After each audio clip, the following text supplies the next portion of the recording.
Hello and welcome to this episode of The Rest is Entertainment Questions and Answers edition. I'm Marina Hyde. And I'm Richard Osman. Hello, Marina. Still getting over our bonus episode from last night about celebrity traitors. If you haven't listened, sedated. Yeah, we will not be speaking about celebrity traitors on this. Do not worry if you've not seen that first episode. No. As soon as you do, then feel free to listen to that bonus episode, but do not listen to it until you have. In the meantime, lovely questions. Do you remember we talked about last week? We talked about our own theme tune, the theme music of The Rest is Entertainment. And who wrote it? And who wrote it? He was a composer called Tim Garland, who sometimes composes library music. Grammy-winning composer. He has written to us. No. He says, I wrote the theme Live It in Style, and I thought I'd drop you a line to prove what you said, that we composers don't know how our music's going to be used, and it's lovely to find out. So sorry, he has not heard the podcast. Wow. Tim, I mean, that is unbelievable. Well, yeah, it's not totally clear, is it? But no. Oh, I think that's totally clear. He said it's lovely to find out. Got involved in any of our biggest arguments here, so I'm guessing he's never heard of me before. Listen, Tim, we played this at the Albert Hall. It's been. He says it's been a joy to write in different musical styles, and also crucial that as a composer, one has a genuine love of them. I wrote this theme after watching High Society. I told you I could come down a big staircase to it, and was moved again to recall the story of the big, beautiful impact Louis Armstrong's band made in a world that was not afraid to show its prejudice. Oh. He says, talking of not knowing when one's music was used, I recorded a rather tricky piece for bass clarinet, only to find out years later it'd been used in a Scandinavian advert called I Can't Stop Farting. Amazing. Obviously, I did what any self-respecting composer would do and tried to find it on Google, which resulted in getting a whole load of medical adverts in my feed for months afterwards. I still have never seen the advert. Any clues, anyone? Can anyone help Tim Garland, composer of our great theme music, to find out about this advert in a way that will stop him having flatulence-related products beamed into his feed for all eternity? Well, there's going to come a time when he'll welcome it. You know, so I mean, you might age into it, Tim.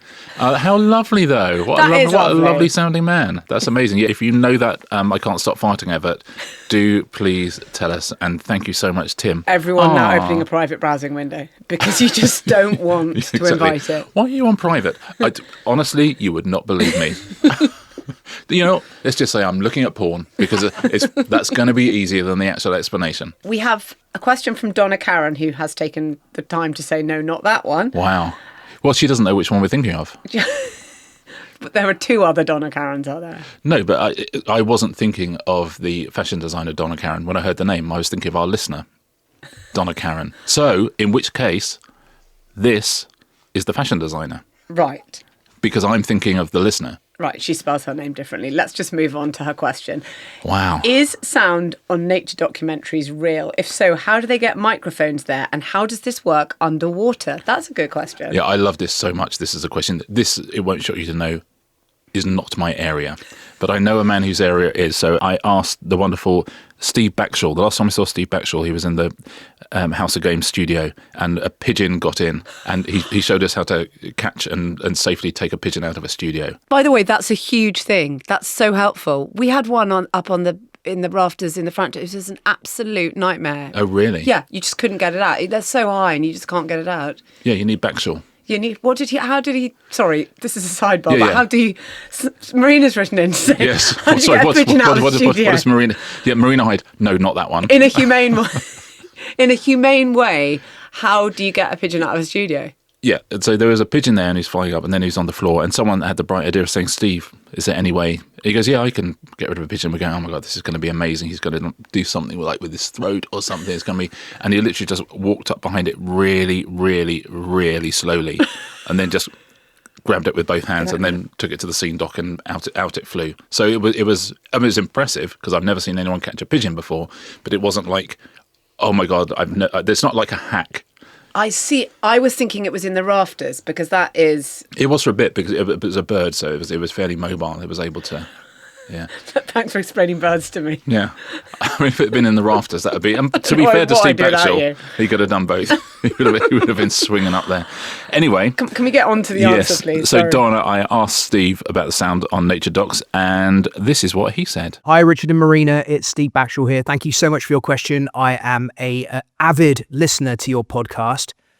So, This is a really big topic, actually, in natural history filmmaking. There's been a couple of really big documentaries in recent years that have focused just on sound, but it hasn't always been that way. Conventional, what we would call blue chip natural history filmmaking, you'd have a lone, sometimes lonely camera operator who could be in a hide for months on end, and they'll classically have like a 1,000mm massive lens filming wildlife from a distance, could be a kilometre away. So just impossible to record sound, and some of them wouldn't even bother taking a microphone at all. And then the sound would be put in later. So that would either come from library, or it could be what's called Foley sound, which is where sounds are essentially faked up in a studio. I've been to one of those Foley studios, and it's absolutely bonkers. So they'd be recreating the crunching footsteps of an Arctic fox walking through snow, or of a moose sneezing. And essentially it's just some bloke in a dark room with a tray of gravel and the cardboard from an empty toilet roll. That, though, isn't done anymore. So now we might use a parabolic mic. That's essentially like a satellite dish around a gun mic, and they're super, super directional. So you point them at a distant animal and you can hear them and what they're doing. The downside is they are so sensitive, they pick up everything. So I was trying to use a parabolic to record the wheeze honk of a hippo, one of the sounds of Africa. It kind of goes like that. And essentially all we got was 2 hours of wet, soggy hippo flatulence. Completely unusable, not surprisingly, because it is so sensitive. So for close-up stuff, then you might put radio mics up close to things. So we put them inside dead carcasses to hear the cacophony of sound as vultures and hyenas scrabble over the spoils. Seriously, it would put you off your tee. And then there are legendary soundies like Chris Watson, Gary Moore, Mark Roberts, who've made it their life's work to pick up wild sounds for real. And they might use tiny microphones in situ.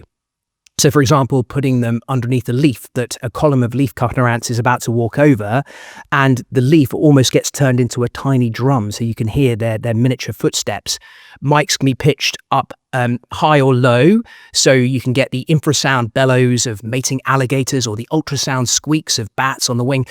And some of this has led to new discoveries in nature, especially underwater, where we started realizing that, for example, the fish are talking to each other and sometimes to you. So one of my favorite bits in recent years in my job, I was doing a piece of camera underwater about clownfish, the famous Nemo fish, and one of them swam out of its anemone home right up to my mask and gave me a right telling off. It was a kind of a which was, essentially go away and leave my home alone. And because we had this new bit of tech, we recorded the whole thing, this conversation between a naturalist and a fish, all possible with a little bit of snazzy filming kit. Wow. Oh my God. I mean, that raises the bar for every other contributor ever, doesn't it? Steve, I love you. Is there nothing I you can't literally do? already loved you, but I love you even more now. Steve Backshall being told off by a clownfish. Yeah. Okay, I'm done. I'm done. Honestly, I thought Ben Shepherd was great last week telling us about the tipping point machine. But that is, I mean... Very different answers. That is bar raising. That wow. was absolutely fascinating. Yeah. Oh my God, I need to go home and watch a document. I need to actually find the clownfish footage immediately. Yeah, clownfish talking to Steve. Yeah, not talking to. Give him a dressing down. Giving a dressing down. Donna, thank you for your question. Who knew that it would elicit such a terrific answer? He also does an amazing podcast, Steve. He's got a nature podcast called That's Just Wild, which I would strongly recommend. Steve, if any of your listeners have a question that Marina and I could help with, we'd be very, very happy to. I'm pretty good on the big cats. You're not bad on arachnids. So, yeah, anything they need to know, you just ask us. We owe you one. Thanks so much, Steve. Richard, a question for you from Golda. From Vera Wang. From Vera. Not that one. Not that. From Golda. Golda asks, fan fiction is in no way a new phenomenon, so would Richard receive any cash from a published Thursday Murder Club fan fiction? It's an interesting time to ask that question because, funnily enough, there's a book came out last week which was massive, sold 50,000 copies in its first week, which is called Alchemized. And it's essentially it started off as Alchemized, written by someone called SenLinYu, not actually their name, it's a pen name. Anyway, this starts off as Alchemized was Harry Potter fan fiction. Yeah. It was a sort of Draco Hermione fan fiction, Dramione, and then it weaved in the original book. I think was called Manacled, and it was Draco and Hermione. It weaved in lots of Handmaid's Tale stuff as well, and it went huge online. People went absolutely crazy for it. I've not read it, but I assume it's very well written because there's a lot of stuff out there, and for this to have risen to the top, I'm guessing it's good. Been huge around the world. It's come out, as I say, as alchemized. So the interesting thing for Golder's question is it was enormously popular, this thing, but it absolutely was based on Draco, Hermione, based on Margaret Atwood's The Handmaid's Tale. And in order for it to be published, every single one of those references had to be taken out. So the whole thing had to be rewritten, and those kind of universes had to be expunged, and new universes and slightly new lore had to be put in its place. But it doesn't seem to have affected the popularity of the thing. So from Manacled to Alchemized, got a 7-figure movie deal instantly, straight out of the park. It sold 50,000 hardbacks in the UK last week. It's done very well in the States as well.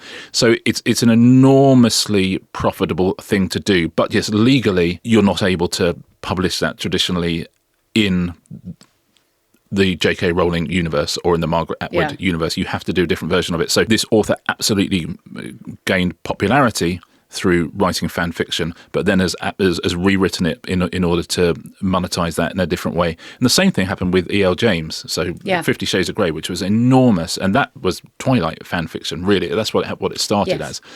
But you wouldn't necessarily know that from the final version, from the 50 Shades. It becomes something different because you do have to hide your workings.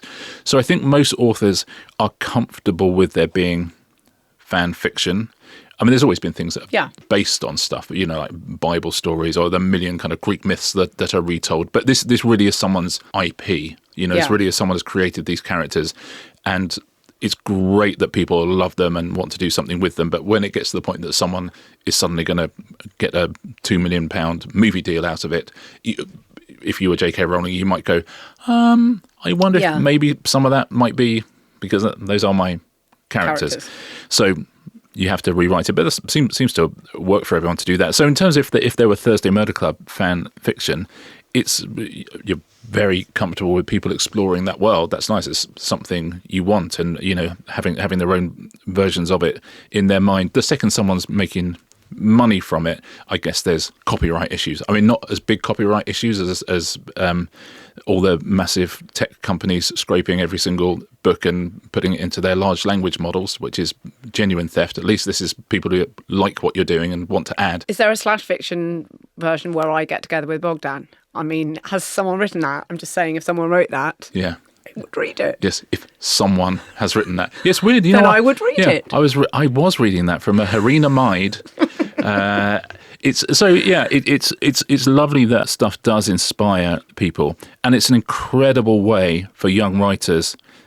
Just the thing about writing, as you know, there's only 2 rules, which is read lots and write lots. That's all you can do. And if you are doing fan fiction, you're doing both of those things because you're reading something you love, you're taking it in, and then you're writing a lot. And by the time you've done 5 years worth of fan fiction, if you are a good writer, remove your stabilizers. Yeah, then your writing has become good, and you can see instantly that people like it. And that's the time where you go, oh, okay, I trust myself to do my version of this, and then I'll let other people do fan fiction of. Well, it's like copying drawings by artists or paintings of artists you love. It's a fantastic way to learn lots of things. Yeah, and then you start going, but what do I actually think? What is it that I would do? And but by that time you've learned all these building blocks, you've learned all these skills. So I think fan fiction is a wonderful thing, and the amount of people who've come from absolute obscurity to making an awful lot of money via the route.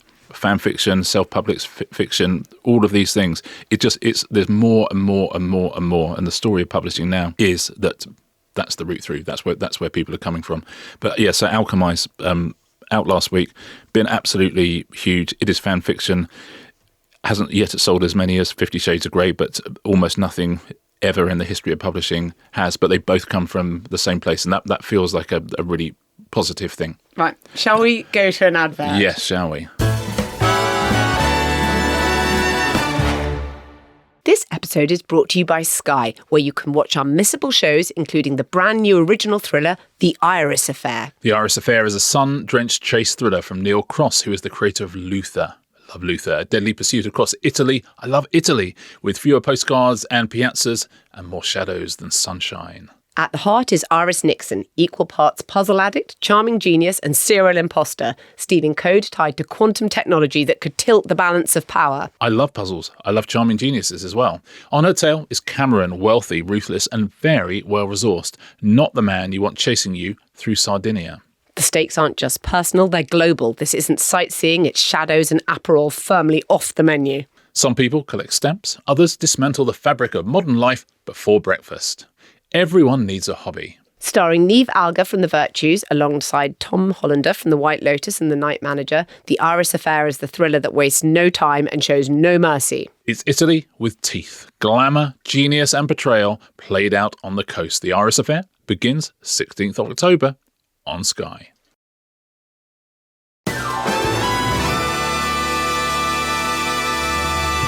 Welcome back, everybody. Marina, Marcus Dale has a question for you. Marcus says, after watching the Ryder Cup, I need you both to lift the velvet curtain on how golf is broadcast on TV. How do they time all the pairings, all teeing off at the same time? How do the camera operators follow such a tiny white ball? Is watching in real life worse than on screen? Okay. This is very good. I've got a lot on this. Okay, let's deal with the ball first.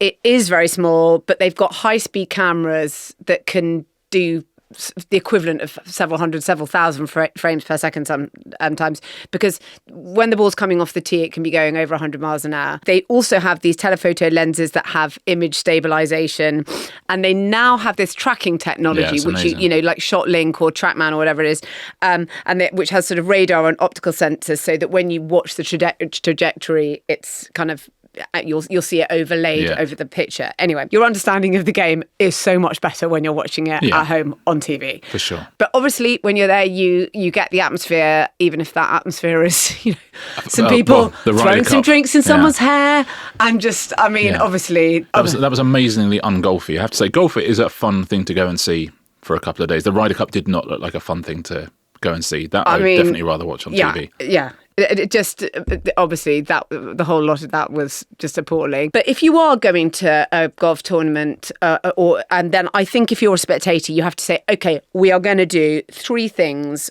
all day. And so you say, okay, we'll see everyone sort of tee off on the first or the second, which is, so you've kind of got that. And then you'll say, let's find a good spot somewhere near the middle to end-ish. So maybe, I don't know, 9th or 10th or whatever. It's good if you get a par 3 because then you can see it all. And it's sometimes you can be sitting on a bank and you can just sit by the green of a par 3 for like a couple of hours and just see everyone. Yes. But it's the par 3s are good because you can see, then you get to see everything. Yeah. I mean, I can't. But I know what you mean. But you know what I mean. Okay. Yeah. And then at the right moment, you want to make a break for the 17th or 18th. The 17th at the Ryder Cup we just had was great because it was a par 3. Obviously, so much happened on the 18th. This last one, I've heard from people who covered it. It was an absolute nightmare because there were so many people inside the ropes, like all the entourages, all the vice captains. It was much more than they've ever had to deal with. So I think that was very, very difficult in terms of covering it. And you know, you are between ropes and being sort of herded around quite a lot. And so in terms of the directing of it, you've got the people who come out and do it. And my husband, actually, one of his first jobs when he'd left university was working for Transit World Sport.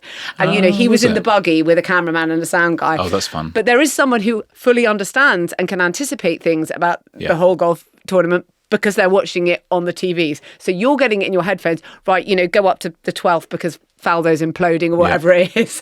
And so that's a good reference. Well, that was the era of when it was. Someone watching TV is understanding it best. The only difference with all of this is, of course, at the Masters, which I particularly hate Augusta National Club because, okay, why you're not allowed to see, remember, you're not allowed to see the score on the screen when you're watching the Masters. Watch any golf tournament and then watch the Masters and you'll be like, sorry, what's going on? What's the score? Oh, I'm so sorry. I'm not allowed to see it because the footage is controlled by Augusta National Club. For what reason? For me, 2 reasons. Power, because they can. They can. And 2, I just probably hate the fans.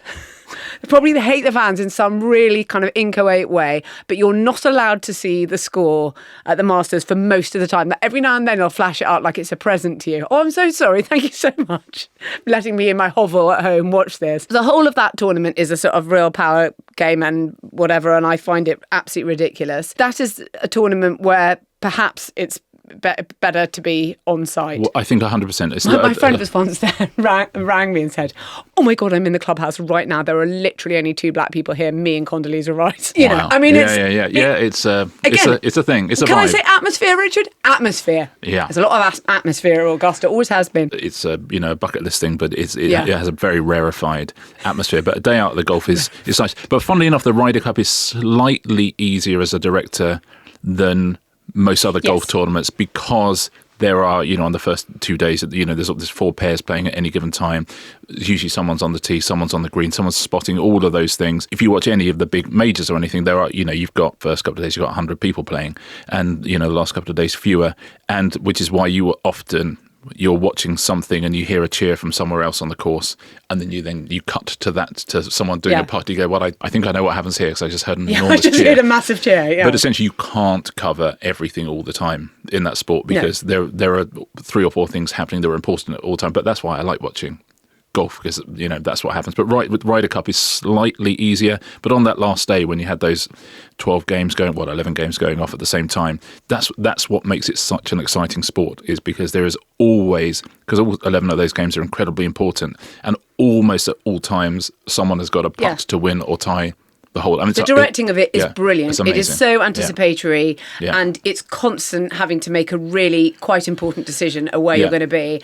And so absolutely full. The coverage was great. There was one putt where you're just like, oh my God, who is that inside the ropes that's not just like walked right in front of the camera? Like, great, I've missed the putt now. Okay, fine. And you've got that amazing iconic thing in the Ryder Cup as well of red for America, blue for Europe. So you can literally just look at the bottom of the screen and see instantly what the state of play is, and that's a great thing to have. So I think hats off to everyone who put together the Ryder Cup in what I imagine were trying circumstances. Can I ask you a question? Please. This is about something that's been in the news. We've had a few questions on this. Richard Milnes asks, what is the deal with the Tilly Norwood AI actor? And could I get one of Marina's hot takes on if and how this changes actors' negotiation power? Tell us about Tilly Norwood. Tilly Norwood is an AI actor created by we know that she exists because at a tech conference, a woman called Aline van der Velden announced. She's a Dutch comic, right? Yeah. She says, "Oh, everybody is clamoring to represent her. I have agencies in Hollywood." Sure. Okay, I'll come back to that. Yeah. Clamouring to represent her. She's like a fake. She looks like a normal human being. She talks relatively like a normal human being, and she's been launched as, oh, this is the next big AI star. She, I think this lady said, I want her to be the new Scarlett Johansson. I think. I don't doubt it for a second. I'm sure you do. Yeah. That sounds like that would be really profitable. I want to open the batting for England, but it doesn't matter. You never know. Never give up on your dreams. Yeah. Now, what does this actually mean? We were offered Tilly Norwood as a Q&A subject for this podcast. Oh my God. And I thought, what does that actually mean? Like, doesn't mean anything. We email her some questions. Do you know what? What a grift. Yeah. What a grift from start to finish. Anyone in the world can do this. And just because you've got one and people are talking about it, it is so pathetic. Yeah. I'll tell you what, we'll interview her if she comes down. Yeah. Does she fancy it? On a rainy Wednesday in Stoke. Yeah, can she do it Can she do it on a Monday morning in the basement at Spotify in person? I don't think what's so. The name of this lady who's invented her again? Aline van der Velden. Aline. You can invent all the AI actors and actresses you want. You do it till the end of time. Why is anybody booking your AI actor? If there's going to be AI actors in the future, right, a studio will have their own AI actor because then they own it, okay? An agent is not going to sign your AI actor because an agent, if AI acting goes anywhere, will have their own AI actors which are controlled by them, and they will use their talent to write for these people and do stuff for these people. This is 100% a grift. The one good thing about it is it's brought out SAG-AFTRA and everyone just saying, no, come on, this is absolutely pathetic. It's great that the first version of this is quite so obviously a money grab and quite so sort of poorly done that everyone's able to go, oh yeah, a lot of Hollywood agencies are interested. In your AI actor, I I genuinely can don't assure think so. you that the none of the like CAA, WME, UTA, the big ones, you think they're going to annoy all their actual real life talent. I mean, somebody showed it to Emily Blunt. She said, I haven't heard this story, and they showed it to her during the interview, and she was like, oh my God, agents don't do this. It's like, am I going to lose Emily Blunt so I can have Tilly Norwood? Okay, is Tilly Norwood going to get her ass out on the red carpet like Emily Blunt is and take her next movie all the way around the world and promote it? Okay. No, they're not. Having said all that, there will be agencies who provide, are essentially who provide AI actors and actresses, and they're already out there, and they will be very, very successful, and they will make huge amounts of money. The talent agencies will not do it on books in that way, in any way, because they will annoy their human talent. A lot of these jobs that used to go to actors, to human actors, have already been automated. There's lots of voice work you hear. Lots of voice work. Around all the time in phone systems. That in the old days, you would have actually got someone to do the voiceover of. It sounds ridiculous, but so much of this stuff has become automated.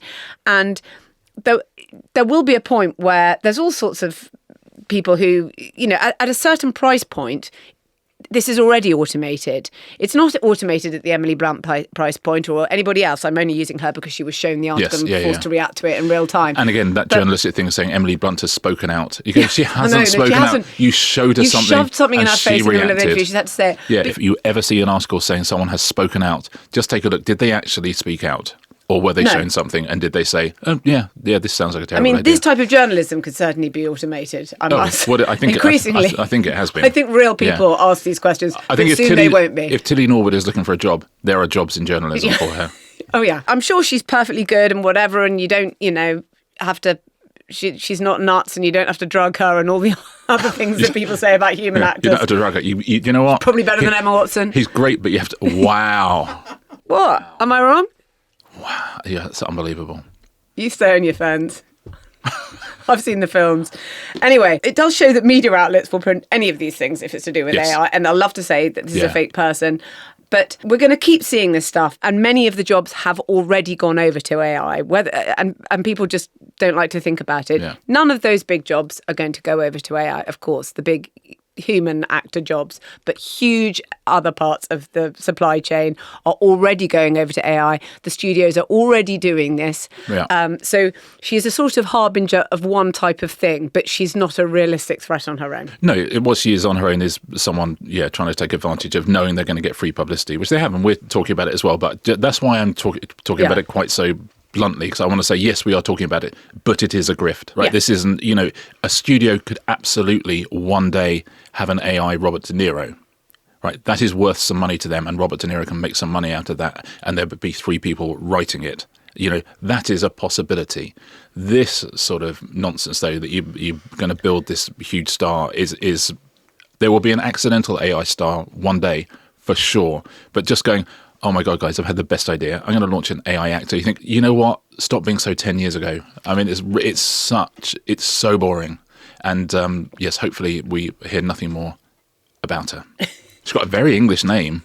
Yeah. Tilly Norwood. I mean, genuinely, Tilly Norwood sounds like someone who would open the batting for England. Do you think? Yeah. No, I don't think so any longer. I think there's been a changing of the guard in people who'd open the batting for England, and I'm pleased to say so. Well, this feels like a different podcast all of a sudden. Anyway, we're not doing that. As you know, this week we're doing something a little bit different, which our bonus episode came last night. It came right after the first episode of Traitors, so it's come slightly in a different order this week. But and if you also, haven't listened to it, it's do free. go back. Yeah, and it's free. So, it is. So dive in, but only once you've watched episode 1 of Traitors. Please do not listen until you have. Unless you're not going to watch Traitors, you just want to hear people talk about a show you haven't and are not going to watch. You must do what you wish. But it was a lot of fun to record. So I hope you enjoyed it. But for everyone else, we will see you next Tuesday. See you next Tuesday.